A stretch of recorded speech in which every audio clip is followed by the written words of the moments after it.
옆에 계신 분들하고 인사합시다. 사랑하고 축복합니다. 네, 너무 감사하고 또 이렇게 같은 늘 은혜가 있는 주일이지만 또 1주년이 되는 그런 예배, 또 가정에서 예배했던 것들이 자꾸 아까 생각이 나더라고요. 우리 그때 예배할 때 처음부터 끝까지 계속 눈물콧물 쏟으면서 우리 아이들이 휴지 갖다 주고 그렇게 예배했던 감격스러운 예배를 드렸는데 또 1년의 시간 동안 하나님께서 정말 크고 비밀한 일로 은밀하게 이렇게 역사하시고 함께하셨던 것을 한번 돌아보고 회상하니까 더 큰 은혜가 있는 것 같습니다. 또 이 시기에 우리 교회들에 대한 이야기들을 하나님께 주셨으니 하나님께서 우리 교회를 얼마나 사랑하시는지 거기에 대한 고백도 할 수 있게 되겠네요. 자, 그러면 퀴즈 우리 오늘 달란트는 없고 그죠? 이미 다 달란트 다 받으셨습니다. 다 같이 한번 해봅시다. 우리 지난주 제목이 뭐죠? 교회의 성장통. 어느 교회였어요? 두아디라 교회였습니다. 그죠? 이 두아디라 교회가 성장하는 것처럼 보였지만 그 중심을 보니 누군가의 가르침을 통해서 그냥 다 괜찮아. 세상적인 방법으로 그래야지 너희가 세상에서 또 잘 돼야 교회도 성장하지. 이상한 가르침을 막 준 거예요. 그러다 보니 행운도 하고 우상숭배도 하고 세속화된 성도와 교회를 만들어냈죠. 그 이상하게 가르친 사람이 누구였죠? 이세벨 잘했어요. 달란트 없는데도 꾸준하게 변함없는 모습 너무 마음에 들어요. 잘했어요. 이세벨이죠. 이세벨이 그런 유혹을 했었고. 자, 우리 그래서 이제 두아디라 교회 예수님께서 또 계속해서 예수님이 무거운 걸 많이 차셔요. 그죠? 처음에는 막 롬파에 큰 칼을 들고 계시는데 지난주 뭘 들고 계셨어요? 그 발에 쓰고 있는 거. 철장. 잘했어요. 철장. 철로 된 막대기. 이 지팡이와 막대기를 상징하는 구약에서 목자가 들고 있는 지팡이와 막대기를 신약의 철장으로. 그래서 나무의 어떤 그런 막대기가 아니라 철로 된 막대기니 얼마나 더 강한 권세를 보여주시려고 그런 말씀을 하셨는가 우리가 보면서. 그래서 이 7개 시리즈 지금 4개의 교회까지 보면서 그냥 굉장히 간단한 주제가 딱 나와버렸어요. 사실은. 그죠? 뭐예요? 교회는 그렇죠. 예수님이면 되는 거예요. 근데 예수님만 있어서 되겠느냐? 이게 이제 큰 차이인 거죠. 교회에는 돈 많은 사람도 있어야 되고, 교회에는 학식 있는 사람도 있어야 되고, 교회는 세상에서 어떠한 유력한 사람들이 많아야 교회가 또 그것을 통해서 성장하고, 그리고 교회가 많이 사람이 많아져서 예배당이 부족해서 건축을 하고 이래야 성장이고, 이런 것들, 이런 세속적인 문화들, 가치관들이 아무래도 우리가 이 7교회 시리즈를 보면서 계속해서 우리가 경계해야 되고. 근데 그것에 초점을 맞춰서 경계하는 것은 우리가 인간인지 쉽지가 않아요. 그래서 그거를 경계한다기보다는 뭘 붙잡자? 예수 그리스도 붙잡자. 예수 그리스도 붙잡고 있다 보면 그게 자연스럽게 경계가 될 수밖에 없는 거예요. 우리 1년의 시간이 아마 그런 시간들이 아니었는가. 그래서 제가 7교회 보면서 막 자랑도 하고 싶고 사람들한테 우리 교회는 그런 교회예요. 그죠? 오직 예수만 살아서 역사하시고 예수님께서 성장시켜 주시는 그 아름다운 교회로 그렇게 세워가고 있고 또 세워가게 하시니 하나님께 너무나 감사를 드립니다. 자, 그럼 이제 오늘은 5번째 교회 이야기예요. 오늘 교회의 이름은 뭐예요? 4대교회. 네, 4대교회. 제목 웃기죠? 이상하죠? 네, 사투리로 하면 사는교, 죽는교. 그죠? 근데 표준어로 하면 사는 교회, 죽는 교회. 이거예요. 그죠? 네, 우리가 사투리로 하면 살아있는 교, 죽어있는 교 이거죠. 그러니까 예수님이 지금 교회에 향해서 그걸 물어보시는 거예요. 근데 사는 교회는 어떤 것이고 죽는 교회가 어떤 것이냐. 오늘 4대교회. 이 4대교회 오늘 말씀을 한번 보시게 되면 첫 부분에 1절에 얘가 살았다 하는 이름은 가졌으나 뭐예요? 실상은 뭐예요? 죽은 자로다. 살아있는 모습처럼 보이지만 너희가 좀 살아있는 거야? 좀 죽어있는 거야? 이걸 얘기하는 거죠.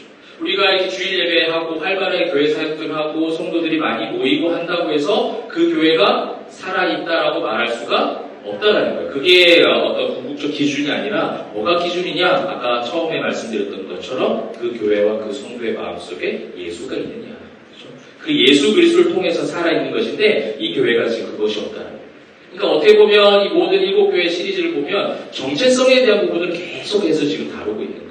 우리가 매일의 묵상 삶의 변화를 통해서도 구약에서 계속 말하는 게 뭐예요? 하나님의 백성들의 그 정체성이거든요.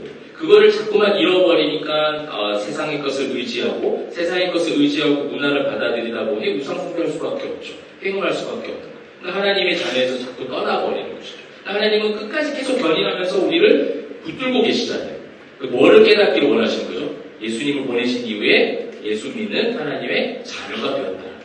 그래서 우리가 이것이 가장 중요한 이 정체성에 대한 확고한 확신과 변화가 이 일곱 교회 시리즈를 통해서 계속해서 우리에게 가르쳐주고 있는 말씀이라는 거예요. 근데 이제 사단은 교회와 성도들을 무너뜨리기 위해서 교묘한 술수를 써서 교회에 이게 있어야 교회지. 이 정도는 돼야 다닐만한 교회지. 라고 하는 그 세속적인 여러 가지 항목들을 가져와서 그거를 이제 교회라고 생각하게 착각하게 만드는 것이죠.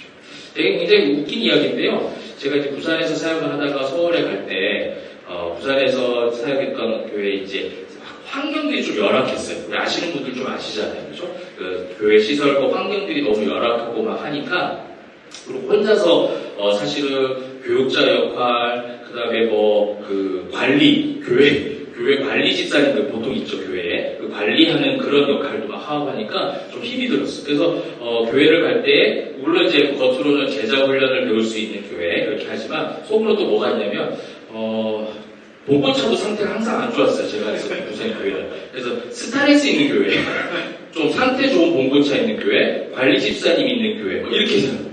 그게 조금 그래도 교회가 좀 갖추고 있는 시스템적으로 조금 체계가 있는 교회다라고 착각 중에 착각을 하고 올라갔죠. 근데 그게 중요한 게 아닌 거죠, 사실. 근데 이거는 제가 이제 우스갯소리를 한 거지만 의외로 현대 시대를 살아가는 성도들 역시도 우리도 교회를 바라보는 눈이 그럴 수 있다는 거예요. 어떤 건물이 있어야 되고 어떤 누군가의 구성원이 있어야 되고 시설과 시스템과 프로그램이 있어야 된다는 거죠. 근데 그렇게 사단이 교묘하게 교회를 다니지 마라고 하면은 순교를 불사하기도 하거든요. 우리가 요번에 교회 그 이야기 보면서 버가모 교회 보면서도 안디바의 순교를 보면서도 어떻게 해요? 우리도 순교 불사하겠다 이러니까 네가 이 방법보다는 다니게 하면서 점점점 세상의 문화 가운데 그냥 동화되어져서 살아갈 수 있도록 그게 더 훨씬 더 강력한 힘이 있네. 이걸 이제 사단이 안 거죠. 그래서 핍박과 환란을 가하던 그런 시대에서 그렇게 교묘하게 술수가 바뀌고 있는데 그러다 보니 겉으로는 지난주 우리 도와드라 교회 흐름도 그렇죠. 겉으로는 성장해 보였지만 실상은 그렇게 성장한 교회가 아니었어요. 그 성장통, 세상과 싸우는 성장통을 자꾸만 겪어가면서 키가 조금씩 자라고 지혜가 자라나야 되는데 그거를 다 잘라버렸던 도와드라 교회 이야기처럼 오늘 4대 교회도 그러한 맥락과 흐름 속에 계속해서 있다는 거예요. 네가 지금 살았다고 하는 이름 가졌는데 죽은 교회야. 그럼 예수님께서 왜 그렇게 말씀하셨는지를 한번 우리 살펴보게 될 텐데요. 4대 교회 위치 한번 볼까요? 자, 4대 교회는 지난 도아디라 교회에서 조금 더 내려오고 있습니다. 이제 조금 한 두 군데만 더 내려오면 돼요. 빌라델비아하고 라오디게아 두 군데 나왔죠. 이렇게 쭉 이제 시계 방향으로 내려오고 있는 지역이고 이 4대 교회의 배경을 잠시 제가 설명한 다음에 이 구조적으로 오늘 이 배경을 알고 그러니까 지리적, 역사적, 상황적 배경을 좀 알고 들어가야 예수님께서 왜 4대 교회에게 이런 표현을 쓰셨는가. 왜냐하면 예수님이 그 교회마다 쓰신 언어와 단어, 문체들이 그 교회, 그 지역 사람들이 이해할 수 있게 하거든요. 그들이 가지고 있는 약점, 그들이 지금 가지고 있는 가장 취약한 부분들을 그걸 통해서 비유적으로 말씀하시는 거예요.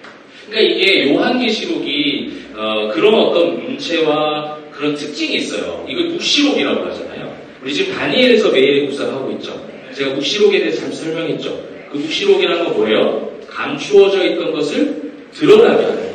감추어진 것을 비유로 드러나게 하시거든요. 그래서 다니엘이라는 사람이 그 환상과 그 묵시를 보고 기록하는 거예요. 그러니까 자기 또 입장에서 쓸 수 있죠. 요한도 그렇고. 그러다 보니 해석적인 여러 가지 자의적 해석이 나올 수 있도록 만들어진 성경이 그런 특징을 가지고 있는 성경이 이 묵시록 성경이라는 거예요. 이 일곱 교회 이야기를 보니까 복잡하게 만들어 놓은 거예요, 구세대가. 예수님은 지금 뭐예요? 그 시대에 있는 그 지역에 맞는 언어를 썼을 뿐이지, 주제는 뭐다? 딱 하나예요. 너희가 지금 예수가 없다는 거죠. 너희가 아무리 성장했고, 그 지역 사회를 대표하는 큰 교회가 되었지만, 너희에게 지금 뭐가 없다? 예수가 없다. 예수를 붙잡아요. 그래서, 처음 사랑이 예수님을 붙잡고, 그 어떤 돌을 가지신 롬파이어, 큰 검을 가지신 예수님을 붙잡고 철장을 가진 예수님 붙잡고 바알 주석과도 같은 그 신발을 신고 있는 큰 예수님, 그거를 그 사람들이 알아듣기 쉬운, 이해하기 쉬운 언어로 해주셨을 뿐이지 사실은 오직 그 예수를 붙잡아라라는 그런 어떤 주제적 의미가 있는 거죠. 사대교회는 어떤 배경적인 것을 우리가 통해서 이거를 한번 찾아가 볼 것인가? 사대교회는요, 그 지역이 약간 그 성이 어떤 절벽 위쪽에 있는 지역이에요. 그러니까 침략하기가 굉장히 어려운 지역이 사대예요. 그래서 그냥 가만히 있어도 웬만한 군사가 와가지고는 그 성을 점령시키기가 쉽지 않은 난공불락의 요새가 바로 이 사대 지역의 지리적 상황이에요. 지리적 배경. 이제 그렇게 하다 보니까 이들이 어떻게 보면은 조금 방심했었어요. 역사적으로 방심을 해서 주전 BC죠. 예수님이 오시기 전에 이제 패권을 장악했던 국가들이 여러 국가가 있어요. 우리 다니엘서 갔을 때 다니엘이 포로로 이스라엘 잡혀가던 시기가 어느 나라가 강대국이었어요? 바벨론이었죠. 바벨론에서 이제 중간에 아까 여러분이 말했던 뭐예요? 두 글자 메데 바사 제국이죠. 페르시아죠. 메데 바사 제국이 패권을 장악하고 바벨론 멸망하고 바사 제국 때 이제 고레스라 왕을 통해서 그 이스라엘이 남유다로 이제 예루살렘으로 귀환하게 돼요. 당황해가지고 그렇게 하고 이제 간단한 역사는 뭐냐면 이 메데 바사 제국 이후에는 헬라 제국이 등극을 합니다. 다니엘서의 그 환상을 우리가 봤잖아요. 헬라 제국이 나와요. 그 헬라 제국 안에 여러분 잘 아는 대왕 이름도 있어요. 알렉산더 대왕. 그 당시 패권을 장악 모든 곳을 잘 점령했던 알렉산더 대왕이 있었고, 자, 그 이제 헬라 제국 이후에 이제 뭐예요? 예수님 시대는 그렇죠, 로마죠, 로마. 이렇게 이제 그 어떤 힘의 추들이 계속해서 넘어가고 역사적으로 바뀌고 있는 가운데 4대 지역이 점령을 당한 때는 언제냐면 이 헬라 제국. 아까 말했던 알렉산더 시절, 그 헬라 제국의 마지막 왕 때에 그때 이제 멸망을 당하고 로마 제국에 와서도 그렇게 이제 멸망을 당해요. 그러니까 바사 제국과 헬라 제국, 그러니까 역사적으로 주전에 그렇게 두 번의 점령을 당하게 돼요. 그러니까 아차한 거지. 난공불락이었는데 이제 그렇게 함락을 당했던 그런 역사적 기억을 갖고 있다는 거예요. 그러고 나서는 주후에는 무슨 일이 있었냐? 주후는 뭐죠? 예수님이 오신 이후에 주후 약 17년 정도로 이제 추정을 하고 있는데 그때 큰 지진이 났대요. 튀르키예가 얼마 전에도 지진이 났죠. 그러니까 아마 그 지역이 좀 그런 지역이었던 것 같기도 해요. 굉장히 큰 지진이 나서 막 다 무너졌다는 거예요. 그때 그 도시의 재건을 도왔던 국가가 로마였어요. 로마가 이제 식민지화하면서 도시 재건을 도와주는 척하면서 지금도 그런 거 있잖아요. 어떤 강대국들이 도시 재건을 도와준다 군사들을 넣어서 그 나라를 도와주는 척 하면서도 그 어떻게 보면 이렇게 약간 점령지처럼 그렇게 이제 하잖아요. 그런 어떤 것처럼 이제 로마가 지진 이후에 재건을 핑계로 해서 그들과 들어와서 이제 그들의 문화 속에서. 그러니까 이 사대교회 입장에서는 지금 로마가 굉장히 우리들의 삶 속에서 필요한 그런 나라와 그런 힘과 재력을 가지고 있는 것이 바로 로마였다는 거예요. 이런 어떤 지리와 역사와 상황적 배경을 여러분 기초로 해서 오늘 말씀 볼 건데, 오늘 말씀은요, 여러분들이 너무 자주 봤던 그런 어떤 구조 가운데 있습니다. 볼까요? 자, 이 구조 본 적 있죠? 네. 교차 대꾸를 이루는 그런 어떤 구조예요. 그래서 1절과 6절이 연결이 되고 있고, 2절과 5절이 연결되고 있고, 3절과 4절이 함께 연결되고 있어요. 이렇게 좁혀져 가면서 너를 지금 어떤 곳을 향하게 하냐면 결국 예수 그리스도를 향하게 하고 있어요. 정체성에 대한 변화죠. 자, 그러면 아까 그 상황적 배경을 가지시면서 한번 보시는데 1절, 6절은 결국은 이 말씀을 하시는 이가 누구다? 예수님이다. 이걸 얘기하는 거예요. 그죠? 1절, 6절. 1절 보시게도 하나님의 7명과 7별을 가지신 이가 이르시되, 그분이 결국 6절에서 누구예요? 성령이잖아요. 성령이 교회들에게 하시는 그 말씀을 너희가 지금 들으라. 근데 그 말씀이 사대교회에게 임한 말씀이 1절에 뭐예요? 너희는 살아있는 이름을 가진 것처럼 보여지고 살아있는 것처럼 생각해도 실제로 영적으로 죽었다라는 말씀을 해주십니다. 그럼 제가 지난주에도 말씀드렸어요. 하나님, 우리 교회에게 가장 큰 복을 제가 정말 원하는 복은요, 하나님 늘 말씀해 주세요. 우리가 잘못된 길로 가면 그냥 두지 마시고 인생 채찍으로 사람의 매로 꼭 쳐주세요. 먼저 저를 쳐주세요. 그래서 정신 차리게 하시고 또 한번 하나님이 원하시는 그 길로 갈 수 있는, 그렇게 수정할 수 있는, 정정할 수 있는 기회들을 말씀을 통해 통해서 날마다 주십시오라고 하는 기도를 거의 매일 하거든요.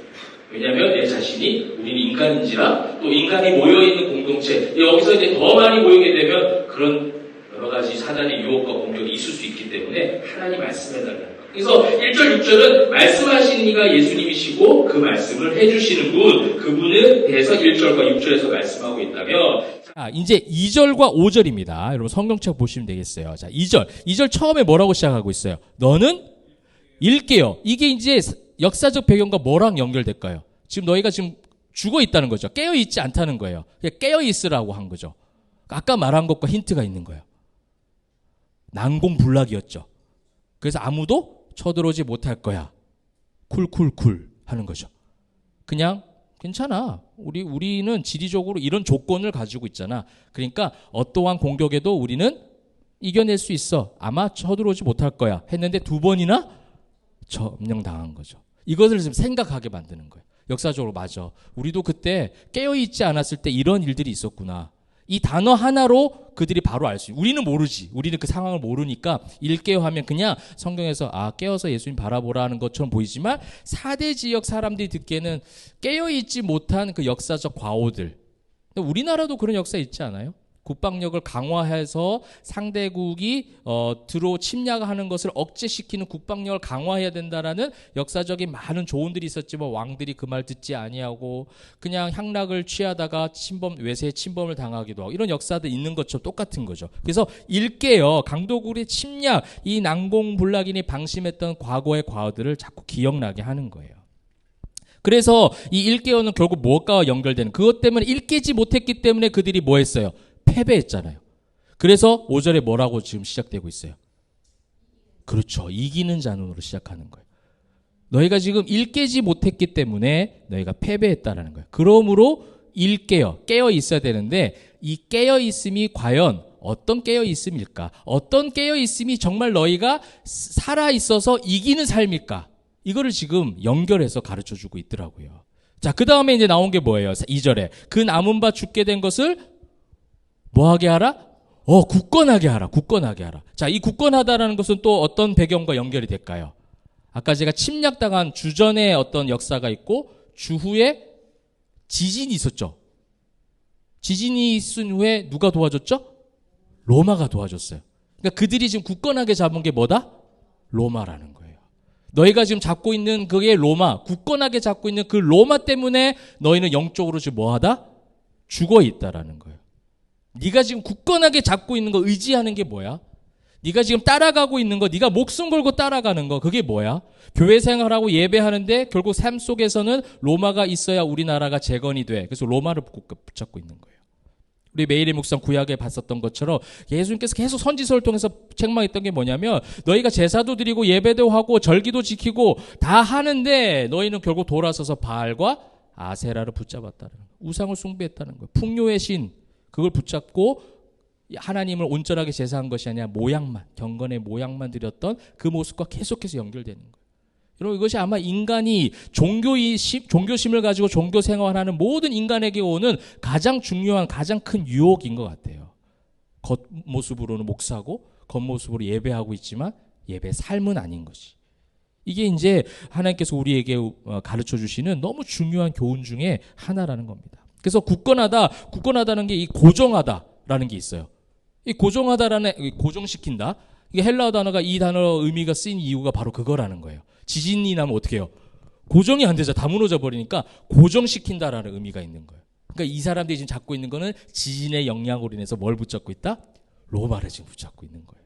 근데 지금 예수님은 지금 뭘 붙잡아라? 결국은 자, 5절과 그러면 연결해 볼까요? 뭘 붙잡으라는 거예요? 자, 흰 옷을 입을 것이요 그 이름을 생명책에서 너희의 정말 완벽하게 굳건해지는 것은 뭐냐면 하나님께서 너희를 택하사 사랑하셔서 구원하신, 그래서 생명책에 너희 이름이 굳건하게 적혀 있는 그 굳건함, 그 구원의 은혜, 하나님의 그 십자가 사랑, 그것을 지금 붙잡으라는 거예요. 삶의 형편에 맞추어서 로마를 붙잡고 하니 너희가 계속해서 영적으로 죽은 자들처럼 살아가고 있지 않느냐. 지금 우리를 굳건하게 강하게 해주는 건 로마가 아니라 너희를 구원하셔서 너희 이름을 생명책에 써주신, 너희를 위해서 죽기까지 사랑하신 그 하나님의 사랑을 붙잡아라. 그게 별것 아닌 것 같아요. 내 생활에서 크게 도움이 안 되는 것 같아요. 아니요. 여러분 이것에 대해서 아마 공감하시는 우리 성도님들 계실 거예요. 이것 때문에 지금까지 내가 살아왔다라고 우리가 고백하잖아요. 그죠? 저는 이거 아니었으면 못 살았을 것 같아요. 이 신앙이 있었기 때문에 세상의 수많은 풍파와 수많은 유혹과 공격 속에서도 하나님은 우리를 지키시고 이기는 자가 되게 하셨는데 내가 굳건하게 붙잡은 것이 아니라 하나님이 나를 사랑하셔서 나를 굳건하게 잡고 계셨다는 거예요. 그게 구속의 은혜예요. 하나님이 창조하셨지만 인간이 어떻게 됐죠? 잘했어요. 이제 잘하고 이제 다시 돌아왔습니다. 컨디션이. 네, 타락했잖아요. 그죠? 타락한 다음에 그 타락한 백성들이 하나님의 품에 떠나가야 되는데 하나님께서 그들을 보존하셔서 어떻게 해요? 구속시키시죠. 이게 성경의 가장 중요한 가치관이에요. 세계관, 성경적 세계관이죠. 그것이 바로 이제 이 5절에 나와 있는 것처럼 생명책에 내 이름을 굳건하게 내가 써놨다. 내가 그것을 그 어떤 것도 변하게 할 수 없는 그 구원의 은혜가 지금 너희에게 임했으니 그것을 지금 굳건하게 붙잡으라는 거예요. 여러분 사랑하는 성도 여러분, 우리 삶 속에서 세상의 많은 것들을 붙잡도록 유혹하는 것이 얼마나 많아요. 그죠? 경제적인 부분을 자꾸 붙잡도록 하고 건강적인 부분들을 자꾸 붙잡도록 하고 또 학업, 우리의 대학생들 또 학업 감당하고 있고, 그죠? 여러 가지 세상적인 것들을 붙잡아야 살 수 있을 것 같처럼 유혹하고 그렇게 타협하도록 만드는 것들이 참 많은 우리 시대 가운데 살고 있습니다. 우리 교회는 끝까지 예수만 외칠 거고 그 예수만 붙잡을 때에 그 롬파이어, 그 철장을 가신 그분이 여러분과 대장 되어주셔서 그 세상의 것 안 붙잡아도 승리케 해주시는 하나님의 은혜가 있기를 주님의 이름으로 축복합니다. 아멘. 그리고 이제 3절 4절이죠. 그러므로 4절도 그러나 이렇게 같이 접속사로 시작하고 있죠. 연결점이 있다라는 얘기예요. 그러니까 이제 이 유대인들, 히브리인들의 이 문학적 기법이에요. 이 사람들이 이런 식으로 교차해서 대꾸를 이루면서 그 주제를 찾아가는 그런 기법들을 자주 사용하는데 이제 3절 보시게 되면 그러므로 내가 어떻게 받았으며 어떻게 들었는지 뭐 하라고 그랬어요? 생각하고 지켜 회개하라. 자, 그러면서 일깨지 아니하면 어떻게 한다고? 예수님께서 내가 도둑같이 이르리니 어느 때 얘가 이르는지 네가 알지 못하리라. 이게 무슨 말이에요? 주님이 다시 오셔서 심판하시는 때가 있다는 거예요. 너희가 지금 로마 제국 붙잡고 이것저것 세상의 것 붙잡고 기웃기웃거리고 하는데 그것이 다 없어질 마지막 심판의 때가 올 것이다. 그러니 생각하고 지켜서 회개하고 주님을 다시 한번 바라보라라는 거예요. 그러니까 예수를 자꾸 바라보라는 거예요. 7교회 시리즈는. 그래서 4절도 그것과 연결되고 있죠. 그러나 사대 그 옷을 더럽히지 아니한 자 몇 명이 내게 있어. 이게 참 감사한 고백인 거예요. 그 중에 그래도 바알에게 무릎 꿇지 아니한 의인들이 있는 거예요. 그 몇 명이 내게 있어 무슨 옷을 입고 흰 옷을 입고 나와 함께 다니리니 그들은 합다. 그러니까 주님이 다시 오시는 그날에 심판받지 아니하는 구원받은 흰 옷 입은 주의 백성들이 있다는 걸 지금 3절과 4절이 대조로 이루고 있잖아요. 지금 이렇게 성경의 구조적인 부분을 통해서 결국 지금 뭐를 지금 바라보라는 거예요.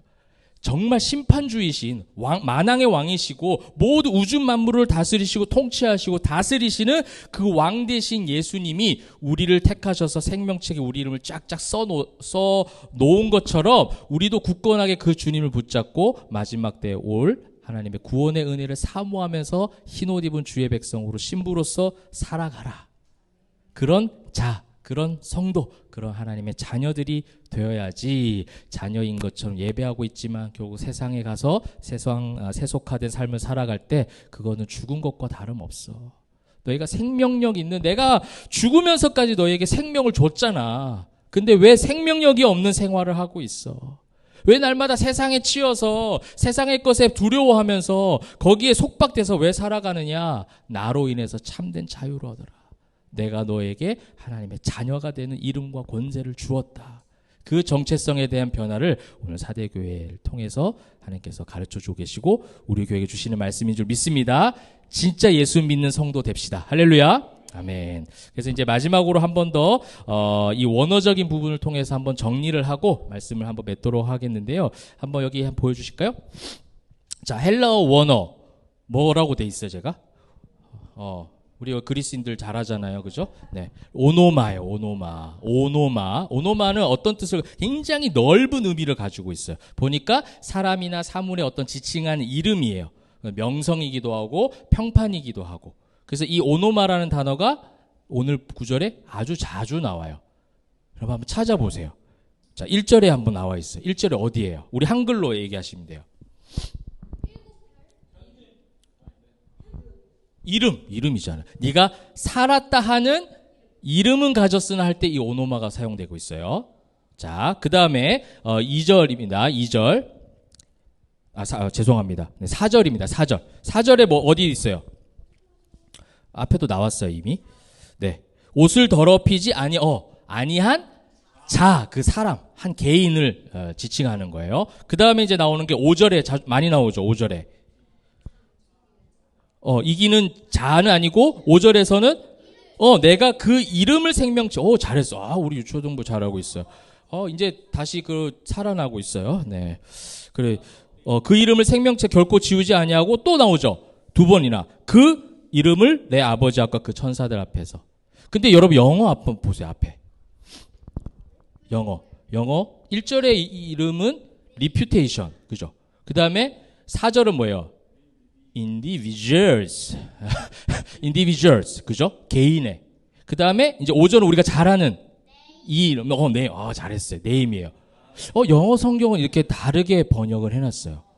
헬라어 원어는 전부 오노마예요. 자, 이게 무슨 이유가 있을까? 여러분, 이 1절에 지금 1절에서의 이름의 문맥상의 흐름은 뭐였어요? 네가 지금 살았다 하는 평판을 듣고 있으나 이거예요. 그래서 리퓨테이션으로 영어 성경을 번역한 거야. 조금 더 세분화해서 분석해서 아마 번역을 한 것 같아요. 근데 헬라어는 전부 다 그냥 오노마를 썼어요.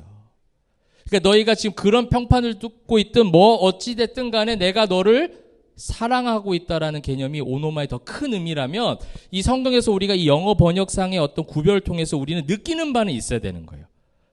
우리 교회가 어떤 사역을 통해서, 우리 교회가 어떤 모양새를 통해서, 우리 교회가 성도들의 어떤 삶의 어떤 영위하는 모습, 또 교회의 어떤 겉모습을 통해서 사람들에게 좋은 평판을 듣는 게 중요한 게 아니라는 거예요. 전부 다 인기몰이 하고 있는 거예요. 목회자들도 그렇고. 사람들에게 좋은 평판을 듣기 위해서 비즈니스적인 사역들을 하고 있다는 거예요. 그런 교회를 보고 지금 예수님이 뭐라고 했다고요? 네가 살아있는 이름, 살아있는 평판을 듣고 있지만 너는 내가 볼 때 죽었다라는 거예요. 내가 오노마를 줬는데, 내가 너에게 예수님을 믿는 그 이름의 권세를, 그 오노마를 줬는데 너희는 지금 리퓨테이션 그것만 지금 집중하고 있다라는 거예요. 4절 또 볼까요? 이 4절에 아니한 자들은 누구예요? 그 험난한 세월 속에서도 예수님을 붙잡고 복음을 붙잡고 기도한 바알에게 무릎 꿇지 한 개인들이에요. 개인들. 그 하나님은 그 한 영혼의 부르짖음과 그 한 영혼의 예배하는 자들을 절대로 놓치지 않고 주목하고 계신다는 거죠. 이 오노마라는 이름 가운데 이 인디비주얼을 통해서 어떻게 보면 이거는 라틴어에 나뉘어진다라는, 우리 디바이드라는 말 하잖아요. 이게 이제 다 그 어원 가운데 있어요. 하나님께서 하나님과 우리를 나누지 아니하시고 어떻게 해요? 내가 다 품고 있는. 그렇게 해서 5절에 뭐가 주어진 거예요? 네임이 주어진 거예요. 내 진짜 이름이 주어진 거예요. 김성천이라는 이 이름의 세상적 이름보다 더 뛰어난 예수 믿는 내 자녀, 그 이름이 이 5절에 네임으로 영어 성경에서 이렇게 번역을 해가는 모습을 보면서 이 오노마의 어떤 큰 헬라어의 이 의미 가운데 이 모든 구원의 구속사의 과정들이 지금 다 있는 거예요. 죄인이라는 평판을 듣고 있던 죄인 중에 괴수인 우리가, 그죠? 그런 우리를 하나님께서 그냥 놓지 않으시고 한 명 한 명 주목하셔서 누구를 보내주셨어요?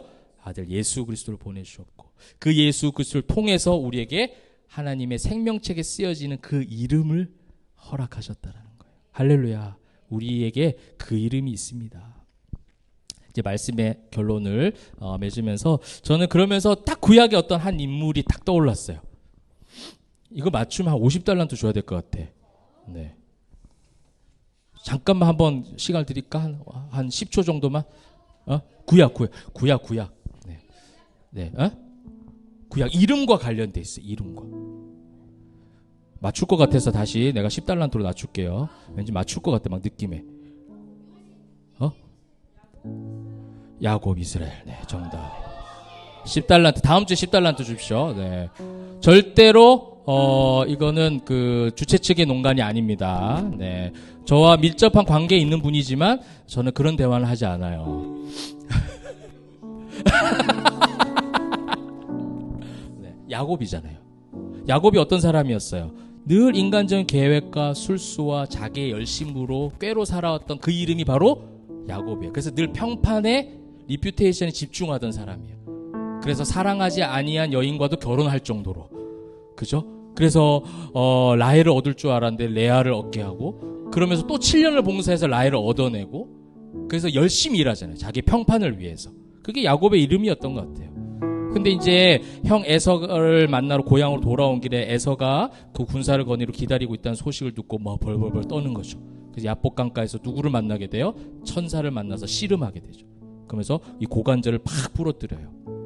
그래서 나의 모든 의가 다 깨지고 부러뜨려지는 그런 어떤 과정들을 경험하게 되면서, 그때 하나님께서 뭐라고 했어요? 천사를 통해서 네 이름을 이제 이스라엘이라. 이스라엘이 뭐예요? 이름 뜻이 하나님과 겨루어 이겼다라는 거예요. 진짜 이길 수 있는 게 아니에요. 우리 은민이랑 막 장난치면 아빠한테 하면 아빠가 아빠 졌다 하잖아요. 아빠가 진짜 질까? 알고 있어요? 이제 순수함을 다 잃어버렸네. 실제로는 안 지지. 근데 뭐예요? 내 아들이니까 져주는 거예요. 그만큼 사랑하니까 져줘도 자존심 상하지 않은 거예요. 그래서 누구를 보내시는 거예요? 또 자신의 아들을 보내셔서 우리를 사랑하시고 구원하시는 거죠. 근데 이 이스라엘이란 이름이요, 그때 이제 불렸다가 나중에 조금 소강 상태로 넘어가요.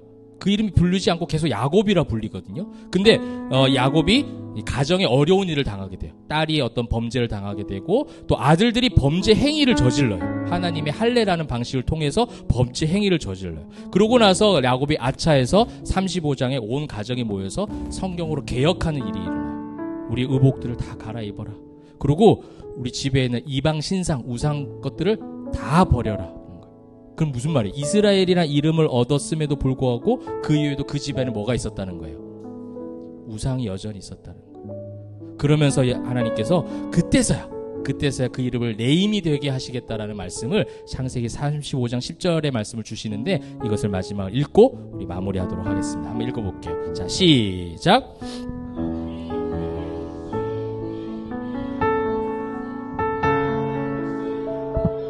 아니하겠고 이스라엘이 내 이름이 되리라 하시고, 그가 그의 이름을 이스라엘이라 부르시고. 할렐루야. 나 35장 10절에 이렇게 은혜되는 줄 요번에 알았어. 네 이름이 야곱이지만, 세상에서 고통당하는 그 이름이지만, 난 네 이름을 야곱이라 부르지 않아. 너는 내 자녀, 나와 싸워서 겨뤄서 이길 수 있는 그런 조건과 자격을 갖춘 내 아들 이스라엘이야. 그 은혜 주시는데 이 뭘 못 당해내겠어, 이 세상의 것을. 그죠? 너무 큰 은혜로 저에게도 다가왔고, 사랑하는 성도 여러분, 이 이름을 주신 것이 우리에게 생명을 주셨다는 얘기예요. 살아있는 교, 죽어있는 교, 이런 제목으로 우리가 봤잖아요. 우리가 살아있는 교회가 되면 좋겠고, 살아있는 성도가 되면 좋겠습니다. 그래서 우리 교회에 앞으로 정말 그 살아있는 생명력, 그 복음의 생명력을 가지고 계속해서 일어나 힘있게 나아갈 수 있는 그런 교회의 성도들 다 되시기를, 그 주님의 생명책에 이름이 쓰여진 성도답게 승리하시기를 주님의 이름으로 축복합니다. 아멘.